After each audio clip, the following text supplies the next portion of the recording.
성경 말씀을 봉독합니다. 사무엘 하서 5장 1절에서 3절까지 봉독합니다.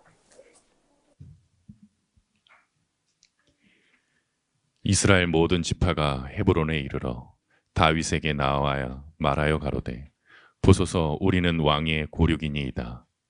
전일 곧 사울이 우리의 왕이 되었을 때에도 이스라엘을 거느려 출입하게 한 자는 왕이시었고 여호와께서도 왕에게 말씀하시기를 내가 내 백성 이스라엘의 목자가 되며 이스라엘의 주권자가 되리라 하셨나이다 하니라. 이에 이스라엘 모든 장로가 헤브론에 이르러 왕에게 나아오매 다윗 왕이 헤브론에서 여호와 앞에서 저희와 언약을 세우매 저희가 다윗에게 기름을 부어 이스라엘 왕을 삼으니라. 아멘. 오늘 사무엘 하서 5장에 보면은 드디어 이스라엘 모든 지파가 다윗을 찾아와서 무슨 얘기를 하냐면은 보소서 우리는 왕의 골육입니다. 골육이라는 말은 참 우리 민족에 있어서는 참 가슴 아픈 그런 이야기인데, 여러분 세상에 골육보다 더 중요하거나 더 진한 사상이 있어서는 안 되는 거죠. 무슨 사상 때문에 형제 간에 싸우면 안 되는 것처럼 우리가 북한과 남한이 진짜 한 피를 나눈 거의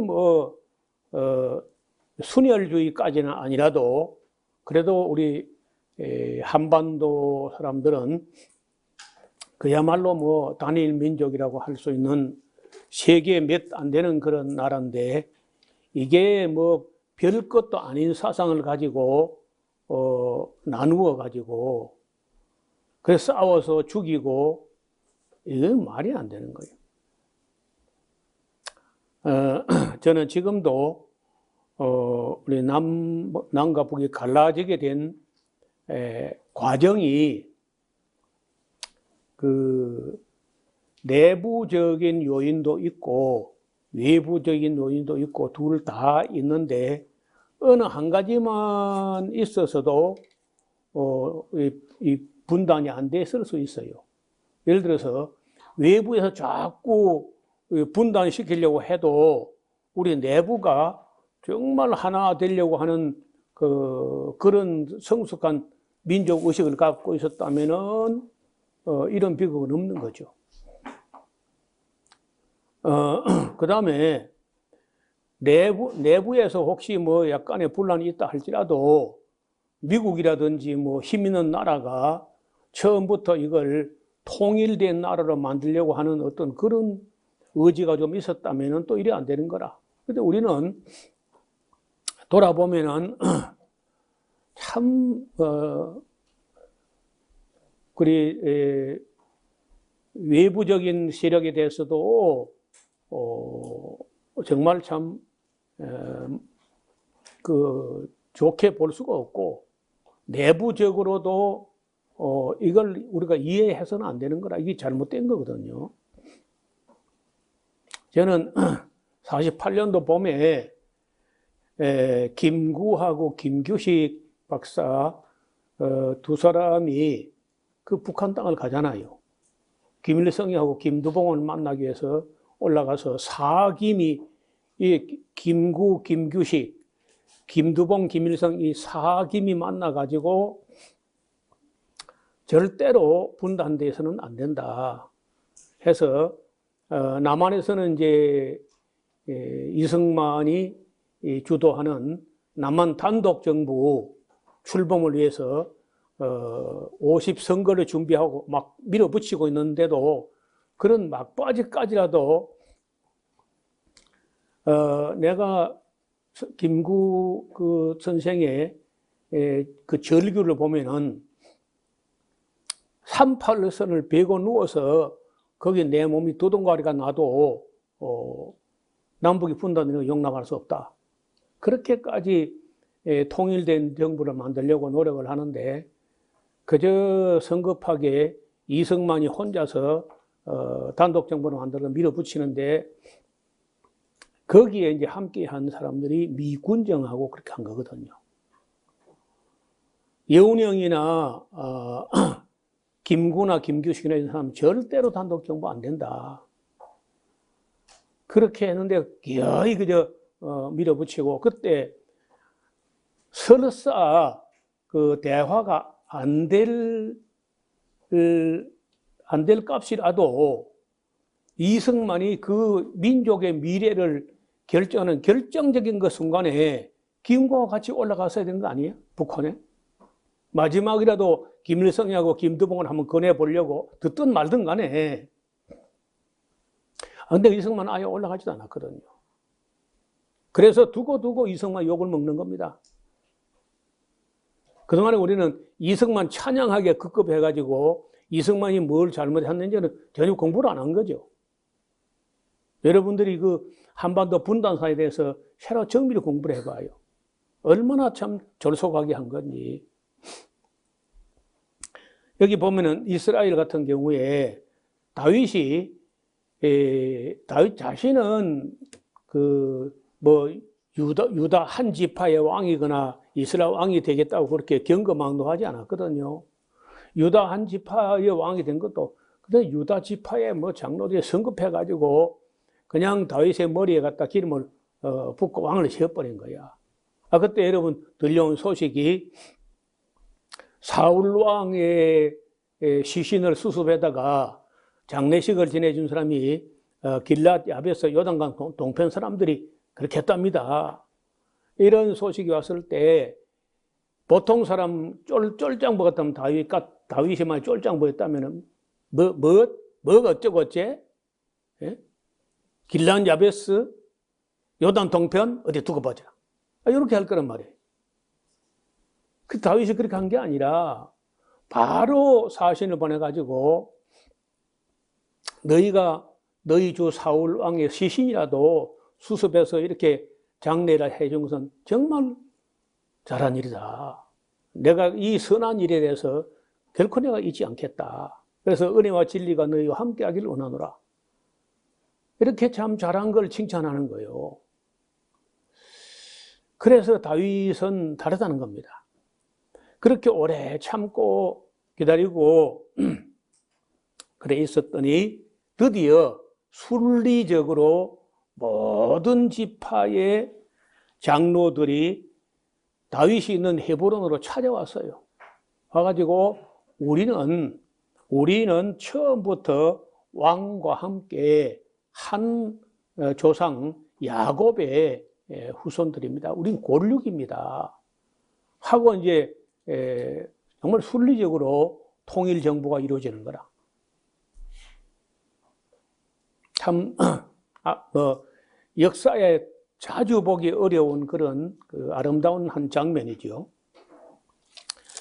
그리고 그 장로들이 하는 말이 전에 사울이 우리 왕이 되었을 때도 사실 이스라엘 군대를 거느리고 출입하게 한 자는 왕이시었고 여호와께서도 왕에게 말씀하시기를 네가 내 백성 이스라엘의 목자가 되며 이스라엘의 주권자가 되리라 하셨나이다. 그러니까 그 혈통을 봐서도 우리는 두 나라가 될 수가 없고 또 하나님의 뜻을 쫓아서도 우리가 두 나라가 돼서는 안 됩니다. 이렇게 이제 장로들이 다윗을 찾아온 겁니다.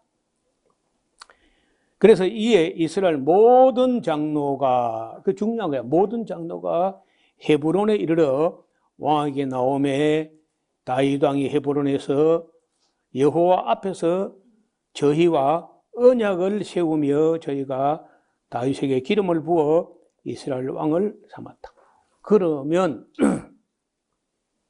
투표를 한 건 아니지만은 다윗이 무단 통치, 무력을 가지고 제압해가지고 왕이 된 게 아니라 언약을 했다는 거예요. 언약을 세우는 거라. 마치 입헌군주제처럼 그 의회가 뭐 따로 있는 거 아니지만 그 장로회가 어쩌면 의회와 같잖아요. 그래서 그 언약을, 무슨 언약을 어떻게 세웠는지는 우리가 읽을 수가 없지만 어떻든 언약을 세웠고, 이스라엘 장로들이 기름을 부어서 왕이 되게 한 거니까 다윗이 왕이 된 게 아니라 이스라엘 장로들이 다윗을 왕이 되게 했다는 거예요. 이건 역사적으로 굉장한 의미를 갖습니다. 우리가 우리나라에 처음에 이승만 대통령이 국민이 직선을 한 게 아니고 그 나라의 장로와 같은 국회의원들이 국회에서 투표를 했습니다. 그러면은 국회가 대통령을 탄생시킨 국회가 어머니예요. 대통령이 어머니라고. 대통령 위에 있는 것 같지만 외교적으로는 대통령이 대표자가 된다고 할 수 있으나 이 대통령을 되게 한 주체가 국회이기 때문에, 국회가 국민을 대표하기 때문에 국회가 대통령 위에 있는 거 사실은. 그리고 이제 삼권 분립이라고 할 때는 위에 있다, 밑에 있다기보다도 견제하는 그 장치를 만든 거거든요. 그래서 대통령은 당연히 국회를 존중해야 되는데 이승만 그렇게 하지 않습니다. 이승만은 여전히 제왕의식을 가지고 있었고, 얼마 있다가 자기 말 안 듣는 소장파 국회의원을 14명을 불합치로 몰아가지고 이북에 끈아풀이라 그러면서 자기 정책에 조금만 반대하면 그저 빨갱이로 몰아가지고 잡아넣었잖아요. 국회를 파괴하는 거죠. 그러니까 그런 정치를 12년간이나 이어간 거예요. 그래도 국민도 참고 국회도 참고 그렇게 하다가 이제 나중에 대학생들이 보다 못해가지고 폭발하면서 12년 만에 그 미군령까지 합하면 15년이에요. 그러니까 15년 만에 결국 이승만 대통령은 물러나게 되죠. 그러니까 정말 그 조지 워싱턴이라는 사람이 한 말대로 성경과 하나님을 모르는 사람이 정치를 하면 안 된다. 그 미국의 조지 워싱턴이라는 사람이 남긴 유명한 말인데, 성경과 하나님을 모르는 사람은 정치하면 안 된다는 거예요. 저는요, 나는 조지 워싱턴은 뭐 100% 신뢰하고 그렇지 않지만 그 말은 맞는 말이에요. 성경도 모르고 역사도 모르고 하나님도 모르는 사람이 정치한다는 그 말이 안 돼. 여기 이 정말 아름다운 장면을 보면은 그 장로들이, 백성의 대표성을 띠는 그 장로들이 12지파 전체 장로들이 모여가지고 다윗에게 기름을 부어서 이스라엘 왕이 되게 했다는 겁니다.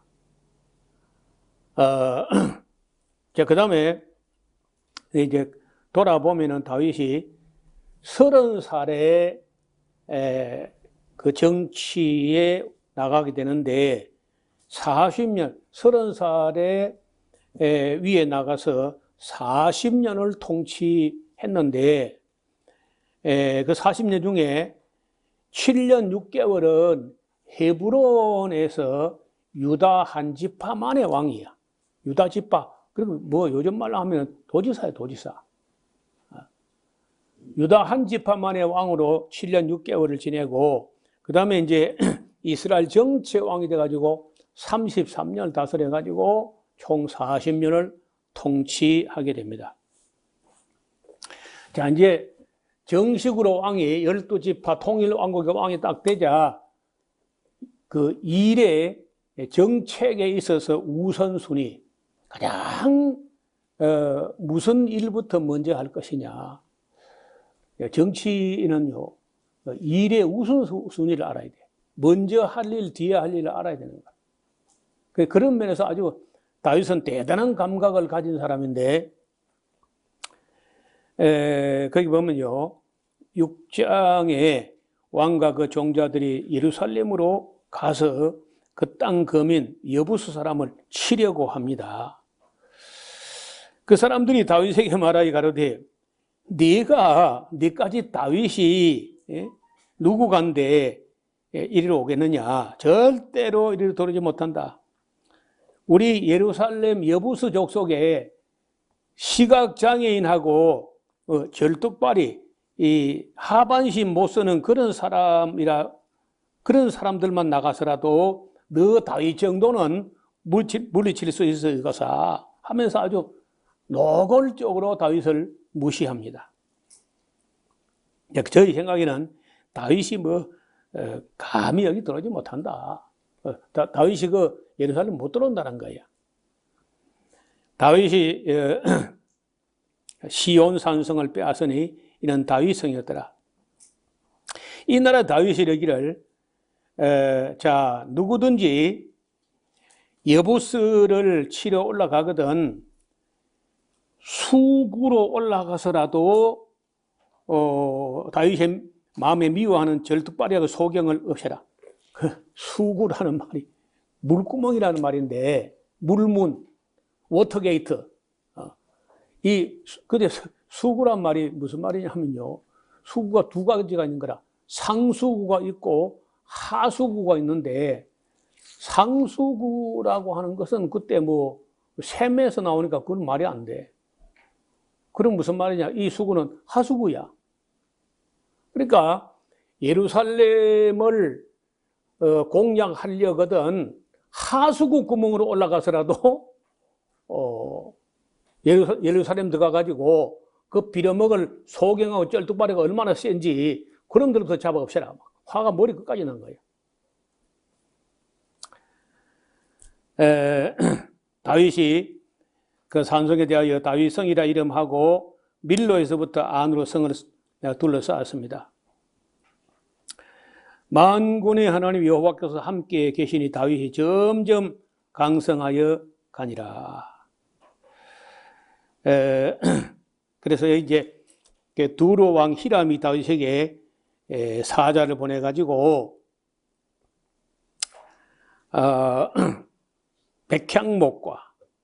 백향목이 어떤 나무인지 잘 모르시겠거든요. 요 다니엘 집 앞을 지나가지고 우리 사택으로 가다 보면 그 입구에 잎이 청청 푸른 나무가 키가 쭉 뻗은 나무가 외대로 올라간 나무가 있어요. 그게 세다라고 해요. 시다 혹은 세다, 히말리아 세다. 그러니까 히말리아 시다는 히말리아 백향목이고 레바논 백향목은 수양이 조금 달라요. 제가 보는 건 자주 보는 건 히말리아 시다, 히말리아 백향목을 자주 보는데 우리 집에 그 두 그루가 있어요. 저 밑에 입구 하나 있고 저쪽 언덕 쪽에 건너편에 또 한 그루, 두 그루가 이렇게 있는데 나무가 쭉 곱게 올라갑니다. 근데 제가 보기로는 레바논 백향목이 키가 더 많이 크는 것 같아요. 쭉 뻗어 올라갑니다. 그래서 레바논의 백향목을 가지고 집을 지으면 최고급 목재로 인식이 되고 그 향이 또 좋다는 거예요. 여러분 소나무과에 나무들은 송진 냄새가 너무 진하면 독한 냄새가 돼가지고 좀 싫어지는데 냄새가 날 듯 말 듯 하면은 참 좋은 향기죠. 소나무 향이. 그 백향목을 보내고 그리고 또 이제 목수도 보내고 석수도 보내고 이래가지고 다윗 왕을 위하여 왕궁을 지어준 겁니다. 그때까지는 왕이라도 왕궁 그런 게 없어요. 그냥 천막에 사는 겁니다. 천막에. 집들도 토담집이나 이런 허접한 데 살고 있었는데 다윗이 12지파 전체의 왕이 딱 돼가지고 여부스를 작살냈다. 예루살렘을 공략해가지고 다윗이 수도를 딱 삼았는데 그것은 여호수아 이후 지난 400년 동안에도 감히 공략하지 못했던 난공불락의 요새가 예루살렘이라.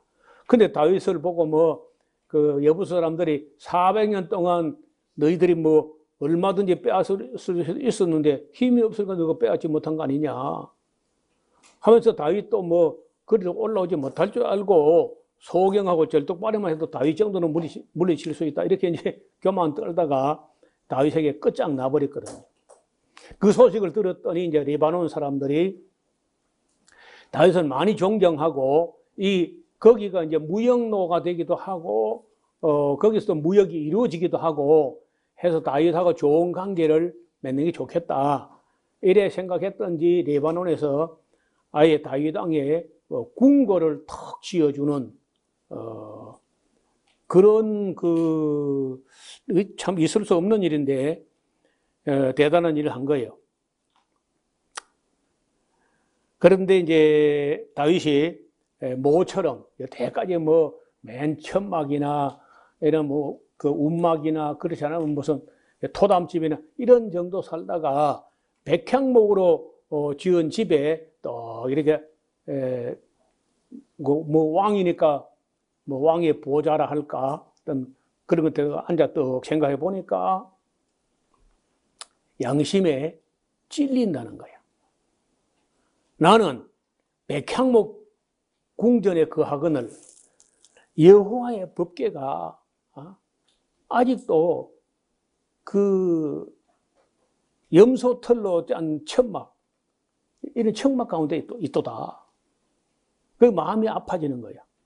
자기는 백향목 궁궐에 거하는데 하나님의 법궤가 지난 400년 동안이나 또 지난 20년 동안 바알레 유다에 거기 외면된 채 있었다는 거예요. 이거 아주 가슴 아파하는 거죠. 자, 이런 마음씨는요, 그건 타고나야 되는 것 같아요. 아무도 그런 생각 안 했거든, 지금까지. 그런데 다윗이 자기가 너무 좋은 집에 사니까 이제 그런 생각이 났는지 모르지만은. 자, 다윗이 여호와께서 자기를 세우사 이스라엘 왕을 삼으신 것이 실감이 났다는 거예요. 그 백향목 궁궐에 또 이제 왕이랍시고 이거 앉아 있으니까 내가 진짜 왕이 되긴 되는가 보다. 그런 생각이 났다는 거예요. 그리고 하나님께서 내 나라 이스라엘을 높이신 것을 인식을 하게 돼요. 그러니까 그 레바논 같이 강력한 나라에서 다윗을 위해서 궁궐까지 지어주니까. 또 다윗이 헤브론에서 올라온 후에 예루살렘에서 처첩들을 더 취하였으므로 아들과 딸들이 또 다윗에게 태어났는데 예루살렘에서 그에게 난 자 이름은 삼무아와 소박과 나단과 솔로몬과 이팔과 엘리수아와 네벡과 아비야와 엘리사마와 엘리아다와 엘리벨렛이라. 이렇게 하면은 여기서 11명이 또 태어났으니까 지난번에 태어난 사람들하고 하면은 11명하고 5명하고 16명의 이제 왕자들이 태어난 셈이죠. 이스라엘이 다윗에게 기름을 부어 이스라엘 왕을 삼았다 하는 말을 블레셋 사람들이 듣고 다윗을 찾으러 올라오면 이 블레셋 사람들이 정보에 어두운가 봐요. 다윗이 어느 정도인지 벌써 간파할 수 있어야 되는데 그게 안 된 것 같아요. 아직도 다윗을 보고 애게게 하면서 아주 우습게 보고 그랬던 것 같습니다. 블레셋 사람이 이미 이르러 르바임 골짜기에 편만하게 진을 쳤습니다.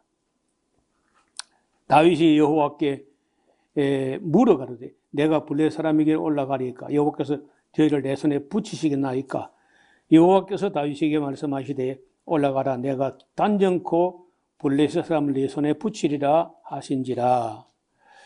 대개 이건 하나님께 기도하면은 하나님께서 음성으로 또 이렇게 다윗 귀에 막 하나님 음성이 막 뻥뻥 들리고 이렇게 하는 게 아니고 우림과 둠밈을 가지고 가부를 이렇게 묻고 하면은 제사장이 그 우림과 둠밈이 보여주는 그 응답을 가지고 메시지를 만들어 가지고 다윗에게 이런 말로 통역이나 번역해 두세요 이런 말을 합니다. 다윗이 바알브라심에 이르러서 거기 저희를 보고 가로되 여호와께서 물을 흩은 같이 내 앞에서 내 대적을 흩으셨다 하므로 그곳 이름을 바알 브라심이라 하니라. 거기서 블레셋 사람들이 그 우상을 버렸으므로 다윗과 그 종자들이 치우게 되었습니다. 블레셋 사람이 다시 올라와서 르바임 골짜기에 또 편만하게 진을 칩니다. 다윗의 여호와께 묻자온데 가라사대 올라가지 말고 저희 뒤로 돌아가서 뽕나무 숲을 맞은편에서 저희를 엄습하되 뽕나무 골짜기에서 걸음소리가 들리거든 동작하라. 여호와가 네 앞서 나아가사 블레셋 사람 군대를 치리라 하신지라. 이에 다윗이 여호와의 명하신 대로 행하여 블레셋 사람을 쳐서 게바에서 게셀까지 이르러서 완전히 끝장을 냈습니다. 자, 이렇게 해서 이제 다윗은 첫째로 자기들이 영원한 수도로 삼을 예루살렘, 그 예루살렘이 그 옛날로 하면은 아브라함이 이삭을 모리아산에 제사했던 곳이기도 하고, 그날 이후로 이제 다윗 이후로 영원히 이제 이스라엘 수도로 삼았던 곳인데, AD 70년에 또 망가졌다가 1948년도에 다시 이제 거기다가 이스라엘 백성들이 해외로 돌아와가지고 또다시 수도로 삼은 거죠. 자, 이 다윗 왕이 이스라엘에서 뺀 무리 중에 3만을 다시 모으고 일어나서 그와 함께 있는 모든 사람을 더불어 바알레 유다 그 줄을 끊고 기럇 여아림, 다른 이름으로는 기럇 여아림이라고도 하고 바알레 유다, 똑같은 곳을 부르는 두 가지 이름입니다. 가서 거기서 하나님의 괴를 메어오려고 하는데, 그 괴는 그룹들 사이에 자정하신 만군의 여호와 이름으로 이름하는 것이라. 저희가 하나님의 괴를 새 수레에 싣고 산에 있는 아비나답의 집에서 나오는데, 아비나답의 아들 웃사와 아효가 그 새 수레를 모니라.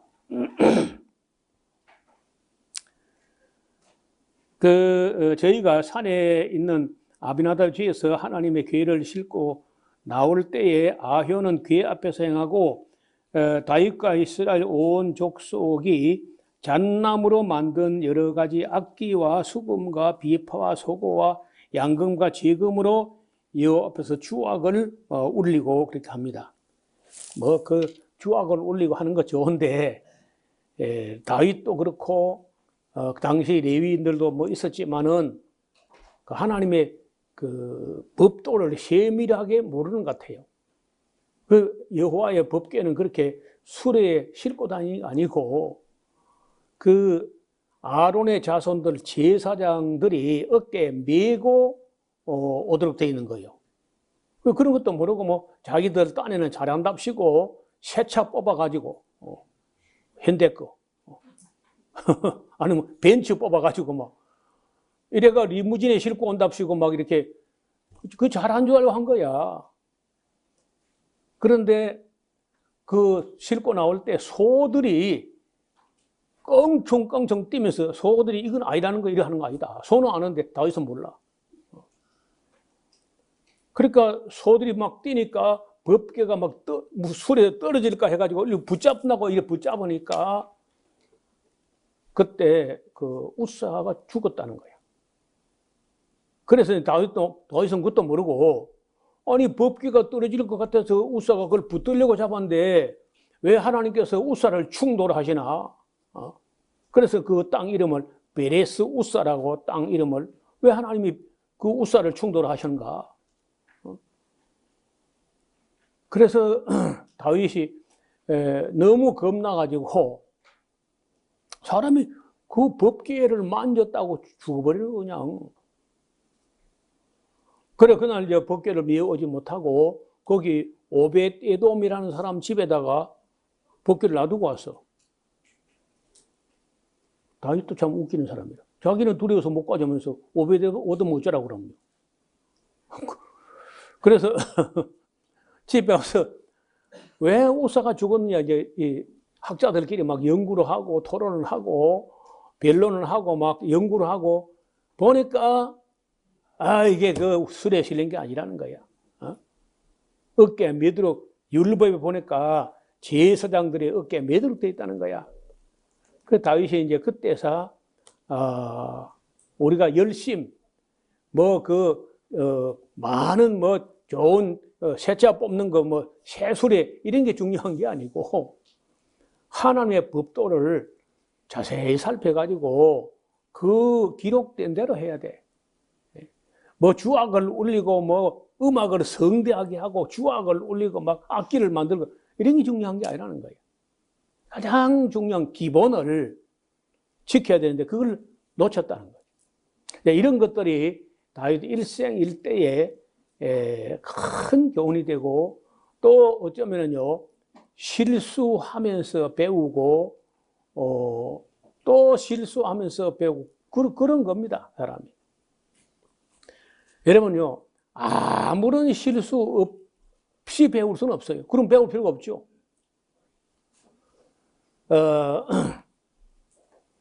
사람마다 처음에는 다 익숙하지 못하기 때문에 완전할 수 없어요. 다윗도 마찬가지야.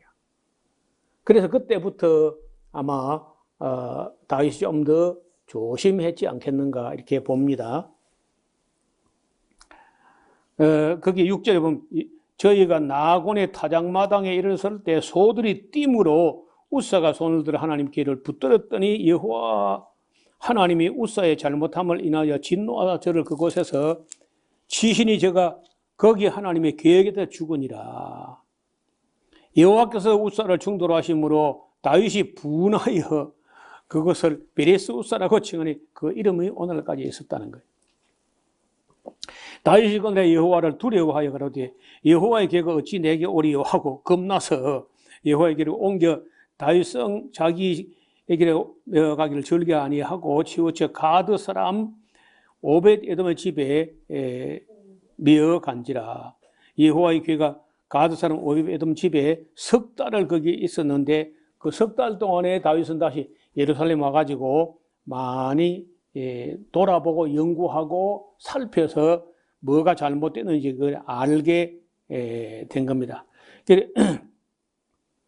12절에 보면요. 누가 혹이 다윗에게 와서 보고하기를 여호와께서 하나님의 괴가 가드 사람 오벳 에돔의 집에 들어갔는데 그날부터 그 소유에 복을 주셨답니다. 오벳 에돔이 큰 복을 받았다네요. 그러니까 다윗이 그래 그럼 모시러 가야지 하고 또 이제 그 법궤를 메시러 이제 가는데 이번에는 이제 술에 그런 거 안 가져가고 정중하게 그 제대로 합니다. 그래 오면서 몇 걸음을 걸어봐도 아무 일 없거든요. 그랬더니 다윗이 또 너무 감사하고 감격하고 신나고 즐거워서 그 궤 앞에서 그 아주 춤을 추고 율동을 하면서 그래 왔어요. 그리고 이제 그 법궤를 다윗성으로 들어올 때 다윗은 즐거워서 그래 했는데 여호와의 궤가 다윗성으로 들어올 바로 그때 사울의 딸 미갈 지난번에 그 발디엘에게 주어졌던 미갈을 데려다가 예루살렘에 살게 했지만은 다윗은 그동안에 제대로 만나보지도 못하고 국사가 너무 급박하게 돌아가기 때문에 그런데 그래서 또 미갈이 그걸 또 사람을 불러놓고 말이지 하면서 여자가 또 그 앙심을 품고 괘씸하게 생각하고 그랬던 것 같습니다. 미갈이 창으로 그 다윗이 이제 그 법궤 앞에서 그것도 춤을 추면서 들어오는 걸 본 거야. 그렇게 미갈의 눈에 또 사람이 생각을 괘씸하게 또 생각하고 이제 이렇게 할 때 보면요, 곱게 안 보이거든요. 그래 왕이 너무 체신머리 없다는 거야. 자기 아버지 사울처럼 안 하고 너무 왕이 촐랑된다는 거야. 체신머리 없이 계집종들 앞에서 점잖지 못하게 이런 식으로 이제 미갈 눈에 비쳤던 것 같습니다. 심중에 업신여겼다는 거야. 여호와의 궤를 메고 들어가서 다윗이 위하여 친 장막 가운데서 예배한 자리에 두매 다윗이 번제와 화목제를 여호와 앞에 드리니라. 다윗이 번제와 화목제 드리기를 마치고 여호와의 이름으로 백성에게 축복하고 모든 백성 곧 이스라엘 무리에 물은하고 남녀하고 떡 한 개와 고기 한 조각과 금포도 떡 한 덩이씩 주매 모든 백성이 자기 집으로 돌아갔습니다. 그래서 그날 다윗이 큰 일을 끝냈잖아요. 첫째, 그 여부서 족속으로부터 예루살렘을 탈환해가지고 수도로 정한 것과 또 바알리 유다라는 기럇 여아림에서 20년간 그렇게 참 방치되어 있던 여호와의 법궤를 모셔다가 다윗성에 딱 안치하고 나니까 백성을 축복하고 그리고 즐거워서 들어오니까 이제 그때 그날에 다윗이 그동안 참 데려오라 해놓고 미처 제대로 챙겨보지도 못하고 좀 소원했던 미갈하고 드디어 이제 좋은 시간도 가지고 지난날의 아픈 이야기도 하고 좀 좋은 마음을 가지고 들어오는 겁니다. 20절을 보면요, 다윗이 이제 마지막으로 자기 가족에게 축복하러 돌아올 때에 사울의 딸 미갈이 나와서 다윗을 맞으며 가로되 이스라엘 왕이 오늘날 어떻게 영화로우신지 방탕한 자가 염치 없이 자기의 몸을 드러낸 같이 오늘날 그 신복의 계집종 앞에서 몸을 드러내셨도다 하고 아주 빈정거리는 말투로 다윗을 멸시하는 말을 한 거예요. 다윗은 모처럼 좋은 마음으로 이제 들어오는데 미갈에게 그런 말 듣고 나니까 미갈에게 이르되 이는 여호와 앞에서 한 것이니라. 저가 네 아비와 그 온 집을 버리시고 나를 택하사 나로 여호와의 백성 이스라엘 주권자를 삼으셨나니 내가 여호와 앞에서 뛰놀리라. 내가 이보다 더 낮아져서 천하게 여김을 보일지라도 네가 말한 그 계집종들 중에 나를 멸시할 여자는 아무도 없어 이거사 하면서 아주 다윗이 굉장히 화를 내가지고 그날부터 그 미갈을 돌아보지도 않고 해서 사울의 딸 미갈이 죽는 날까지 자식도 없이 가까이 하지 않았다는 얘기죠. 이건 참 가슴 아픈 얘기인데 이래서 이제 다윗에게는 그 첫사랑이었고 또 모처럼 11지파 다시 말하면 사울 왕과 그쪽 집안 하나하고 화해하는 그런 입장에서 그 왕족에 속하니까 저쪽에 화합을 위해서 다윗은 그 모든 그 앙금을 다 씻어내버리고 자기가 억지로 떠밀려서 발데리게 갔지 미갈이 가고 싶어 갔겠나 하고 이제 남의 품에 근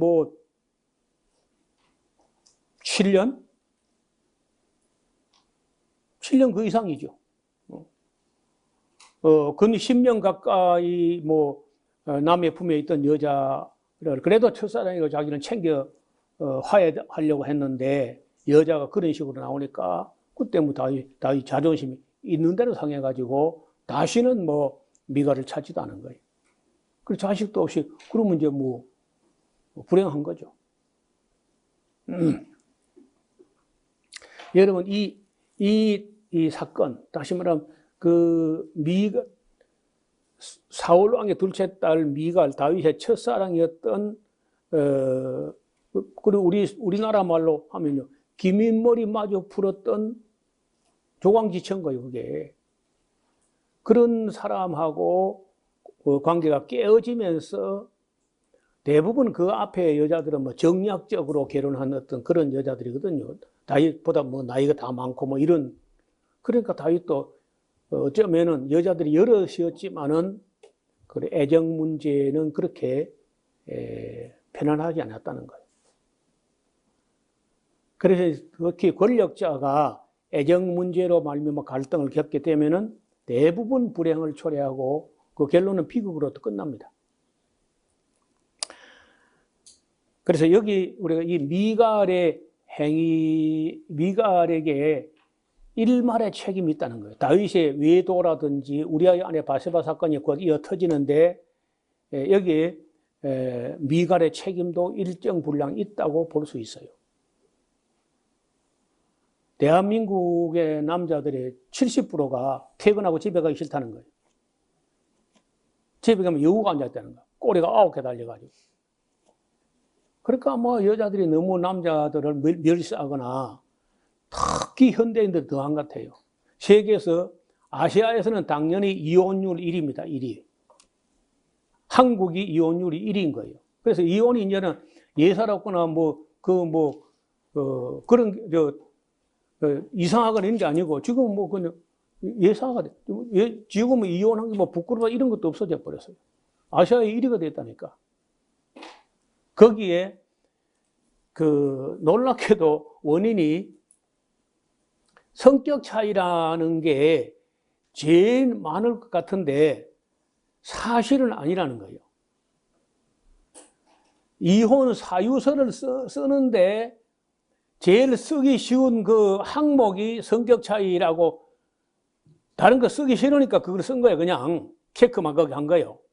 그래서 실제적으로 그 가정 상담사들이 그 정밀하게 내밀한 것까지 들어보면 돈이 제일 문제 걸리다면 돈이.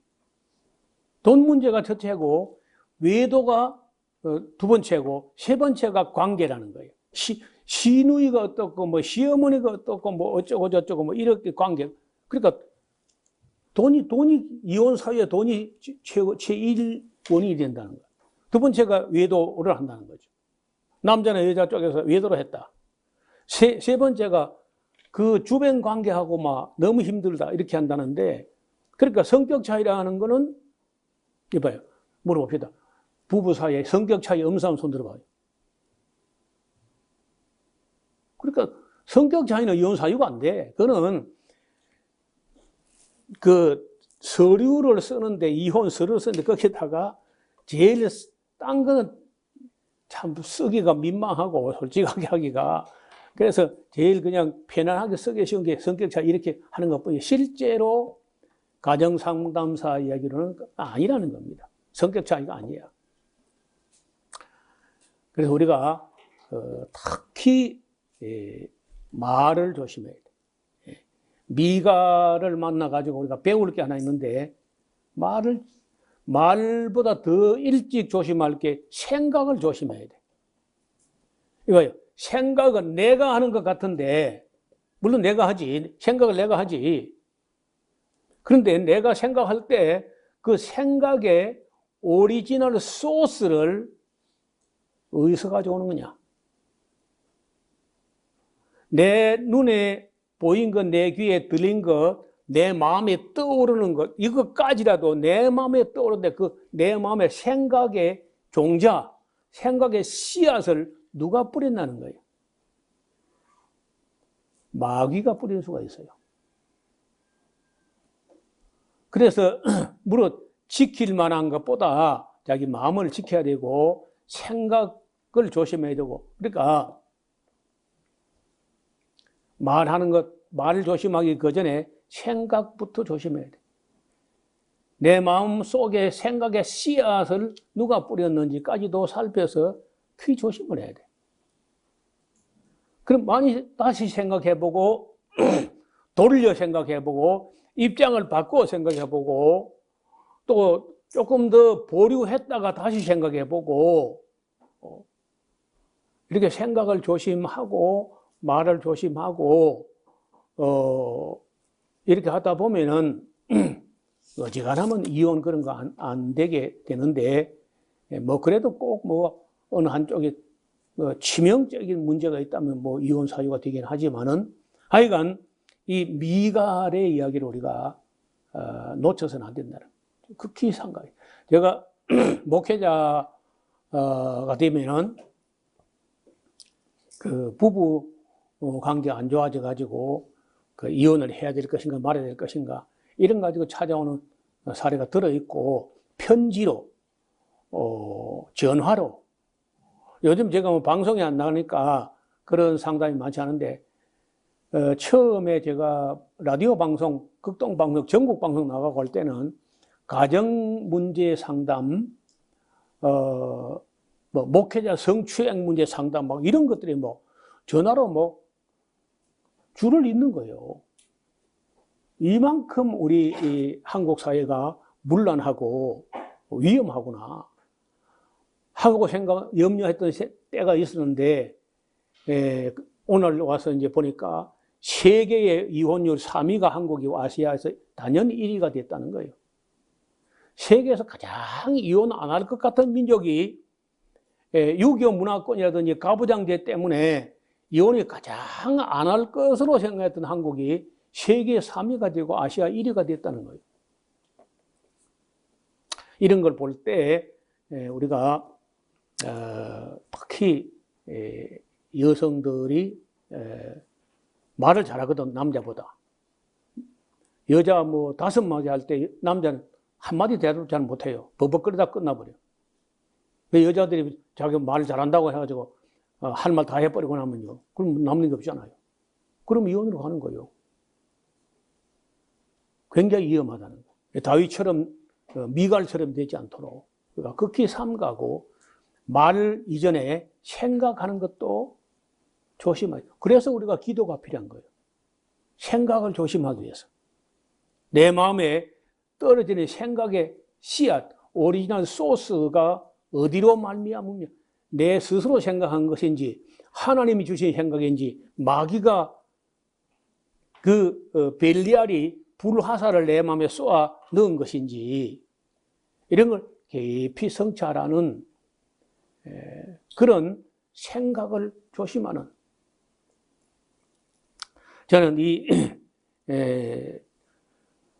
다윗의 일생 중에 딱 여기가 이 고비가 되고 변곡점이 일어나는 곳이라. 이때 다윗이 이때 미갈이 말 한마디 잘못하고 한 것 때문에 그리고 바로 이어서 일어나는 그 우리아의 아내 사건. 여러분 이 역사가가 사무엘상서 하서 기자가 그 후에 이 일이 있으니라 이렇게 이어나가요. 이야기를. 그 후에 이 일이 있으니라. 무슨 일 후에 무슨 일이 있었냐? 무슨 일이 원인이 돼가지고 무슨 일이 후속적으로 따라 이어졌느냐? 이렇게 이야기를 풀어가는 거예요. 그래서 정말 우리가 예리하게 잘 드는 칼을 가지고 있는 사람들이요. 칼을 조심해야 돼요. 저도 며칠 전에 또 이 칼을 너무 칼을 잘 들게 접목도니까 수술칼, 나무 수술칼이니까 잘 들게 하다가 걸핏하면 손을 비는 수가 있어요. 그리고 칼을 들고 있으면은 크게 조심해야 돼. 근데 칼보다 더 무서운 게 말이야, 말. 칼은 5m, 3m, 5m 밖에 있으면 잘 해치지 못해요. 근데 말을 가지고 사람을 해칠 때는 지구 반대편에 있는 사람까지도 죽일 수 있어요. 그만큼 말은 조심해요. 미갈이 이야기를 들었어야 되는데 우리 모두가 다 누구 없이 일생을 후회 없이 살아가려고 하면은 말을 또 말보다 이전에 생각하는까지도 조심하여 이런 후회가 다시 있지 않기를 주의 이름으로 축원합니다. 하나님 아버지, 오늘은 하나님의 사람 다윗이 오래 참고 기다려서 단독 정부로 단독 지파가 왕이 되기는 했지만 그래도 경거망동하지 않고 하나님 뜻을 쫓아 오래 참음으로 이스라엘 모든 지파의 장로들이 와서 다윗의 머리에 기름을 붓는 아름다운 장면을 보았습니다. 우리 민족도 다 골육이기 때문에 언젠가 하나 영광스러운 통일된 조국을 우리 후손들은 맞이해야 될 텐데 정치한 사람들이 정신을 차리고 성경을 배우고 하나님 뜻을 헤아려서 다시 민족이 얼싸안고 서로 행복하게 만나는 날이 이르게 하여 주옵소서. 예수님 이름으로 기도드리옵나이다. 아멘. 마음을 다하고 성품을 다하고 힘을 다하여서 여호와를 사랑하라. 내게 준 계명을 마음에 새기고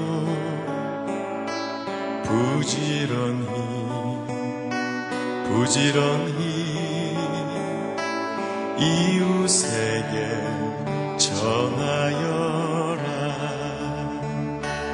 그러면 내가 짓지 않은 큰 집을 주리라. 내가 심지 않은 과실을 먹게 하리라.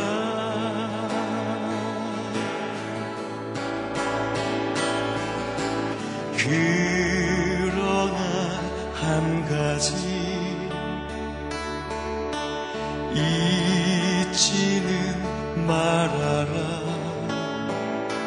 죄인 된 우리를 구원하신 여호와